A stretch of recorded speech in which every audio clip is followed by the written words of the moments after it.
ایسے ہی روزے کے بارے میں نبی کریم صلی اللہ علیہ وسلم نے فرمایا کہ الرمضان الی رمضان کفارۃ لما بینہما، ایک رمضان سے دوسرے رمضان تک درمیان میں جو کچھ خطائیں اور گناہ آپ سے ہوئے ہیں، 2 رمضان درمیان کی تمام گناہوں کے لیے کفارہ ہیں۔ ایسے ہی رمضان کے لیے نبی کریم صلی اللہ علیہ وسلم نے فرمایا ہے کہ ان لخلوف فم الصائم اطیب عند اللہ من رح المسک، کہ روزے دار ایسے ہی روزے دار ہوتا ہے جس کے منہ سے نکلنے والی بو جو ہے اللہ کے نزدیک مشک سے زیادہ جو ہے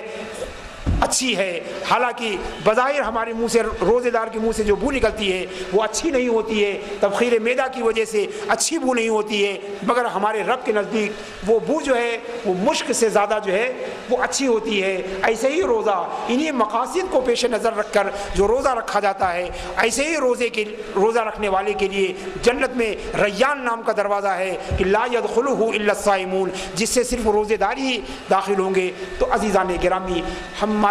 گزارش ہے، بلکہ ہم اپنے اور آپ اور سب سے یہ گزارش کرتے ہیں کہ ہمیں چاہیے کہ ہم روزہ بھی رکھیں اور روزہ کے ساتھ ساتھ اس کے مقاصد کو پیش نظر رکھیں، اس کے ایمز اور آبجیکٹیو کو پیش نظر رکھیں، تاکہ ہمارے اندر جو ہے تقوی پیدا ہو سکے۔ وراث الحکمہ مخافت اللہ، اور تقوی جو ہے وہی ساری حکمت، سارے وزڈم جو ہیں ان کی انتہا جو ہے، ان کا اصل و اصول جو ہے وہ اللہ تبارک و تعالیٰ کا خوف ہے، اس کی خشیت ہے، اس کا تقوی ہے۔ اور عزیزان گرامی، آپ جانتے ہیں کہ اللہ کا تقوی اور بندوں سے ڈرنا دونوں میں فرق ہوتا ہے، کہ جو بندہ اللہ سے ڈرتا ہے، وہ اللہ کی طرف بھاگتا ہے، اور غیر اللہ سے جب ڈرتا ہے تو وہ مخالف سمت میں بھاگتا ہے۔ اس کو یاد رکھیے، میں برابر یہ بات کہتا ہوں کہ اللہ سے ڈرنے کا دعویٰ کرنا اور بات ہے، اور اللہ سے ڈرنا اور بات ہے، تقوی کی بات کرنا اور بات ہے، تقوی والا ہونا اور بات ہے۔ جب انسان دنیا کی کسی چیز سے ڈرتا ہے، سانپ سے ڈرتا ہے تو سانپ سے دور بھاگتا ہے، سانپ سے ڈرتا ہے تو سانپ کی مخالف سمت میں بھاگتا ہے، پانی سے ڈرتا ہے تو خشکی کی طرف بھاگتا ہے، جنگل سے ڈرتا ہے تو آبادی کی طرف بھاگتا ہے، پانی سے ڈرتا ہے تو مٹی کی طرف بھاگتا ہے، آگ سے ڈرتا ہے تو پانی کی طرف بھاگتا ہے، جنگلی جانور سے ڈرتا ہے تو ہتھیار کی طرف بھاگتا ہے۔ غرض کی ہماری طبیعت یہ ہے کہ ہم جس سے ڈرتے ہیں اس کے اپوزٹ سمت میں بھاگتے ہیں، مگر جب ہم اللہ سے ڈرتے ہیں تو اپوزٹ سمت میں بھاگنے کے بجائے اللہ ہی کی طرف بھاگتے ہیں۔ جانتے ہیں ایسا کیوں ہوتا ہے؟ ایسا اس لیے ہوتا ہے کہ ہم جس سے ڈرتے ہیں، ہر ایک سے کوئی نہ کوئی پناہ ہے،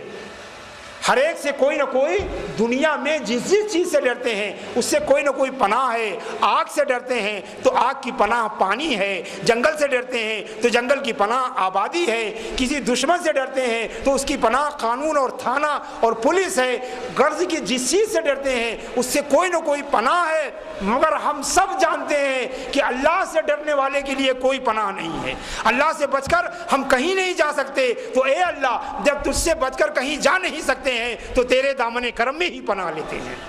لہذا جو اللہ سے ڈرنے کی بات کرے اور اللہ کی طرف نہ بھاگے تو سمجھ لو وہ اللہ سے نہیں ڈر رہا ہے، وہ متقی بندہ نہیں ہے، وہ پرہیزگار بندہ نہیں ہے، اس لیے کہ اللہ سے ڈرنے والے اللہ ہی کی طرف بھاگتے ہیں، چونکہ اللہ سے بچ کر کہیں نہیں جایا جا سکتا۔ عزیزان گرامی، روزہ اسی تقوی کے حصول کا ایک ذریعہ ہے جو اللہ تبارک و تعالیٰ نے اپنے کرم سے اور اپنے حبیب جناب محمد رسول اللہ صلی اللہ تعالیٰ علیہ وسلم کی رحمتوں کے کرم سے ہمیں نوازا ہے۔ تو ہمیں چاہیے کہ اس میں ہم روزہ رکھیں اور روزے کے ان مقاصد کو پیش نظر رکھ کر روزہ رکھیں، روزے کے ان ایمز اور آبجیکٹیوز کو اپنے پیش نظر رکھیں، اور نبی کریم صلی اللہ تعالیٰ علیہ وسلم کی سنت، ان کے طریقے اور ان کے سیرت کو پیش نظر رکھ کر ہم روزہ رکھیں، اخلاص کے ساتھ، صبر کے ساتھ۔ اللہم ربنا تقبل منا